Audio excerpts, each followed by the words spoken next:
Hello, Stroker John here. Today I'd like to talk about installing a crankshaft in a block. This block here is a 351 Cleavland. In a previous video I discussed checking the main bearing support girdle that was put on this block. Typically when we use a main bearing support girdle, we'll line bore or align hone the main tunnels to make sure they're true. This block is just going out as a block for a customer. He will build the engine himself. And after we'd machined the block, he had chosen to add a main bearing support girdle. And so I'm checking it out to make sure everything works fine. Previously I measured the main tunnels to make sure they were correct, and they were. And the block had been checked with a straight edge to make sure everything was straight.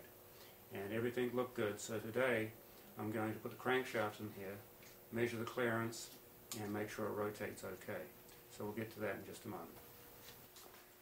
Okay, so here we have our Cleavland block. The first thing we need to do is put the main bearings in. This is the thrust bearing, the two halves. This is a performance bearing. It's what they call a 3/4 groove. You'll see here the groove for the top half of the block. And then the bottom, there's another groove that doesn't extend all the way around. That would be called a full groove. But it comes around just about a quarter of the way around here on both sides. And so that's what we call a 3/4 groove.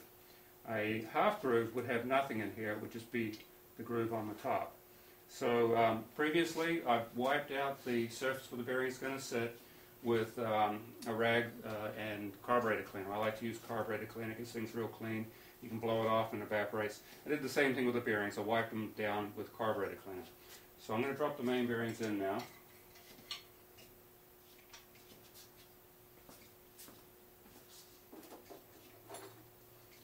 If I was assembling this motor on the final fit, I'll put a drop of oil on the back of the bearing to smear it around. I can't say if that really does any good or not. I've read about it, I've heard different engine builders talk about it. Seems like a good idea. It's not critical, but because we're just checking things out, I'm putting them in dry.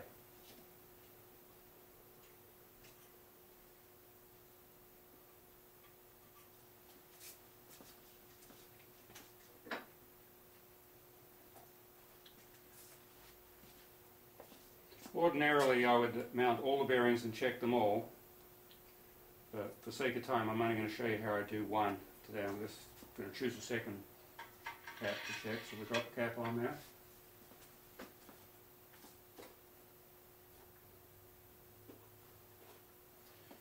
You'll notice there are studs in this block. This goes with the main bearing support girdle. If we weren't using a girdle, there would be bolts in here. Although sometimes we do install them with the studs and studs only. Studs can, as mentioned previously, pull on the block a little bit differently. When you put in a bolt, it pulls and twists up and puts a stress in this area here, which can pull the side of the block. It's very, very subtle, but it can actually do it.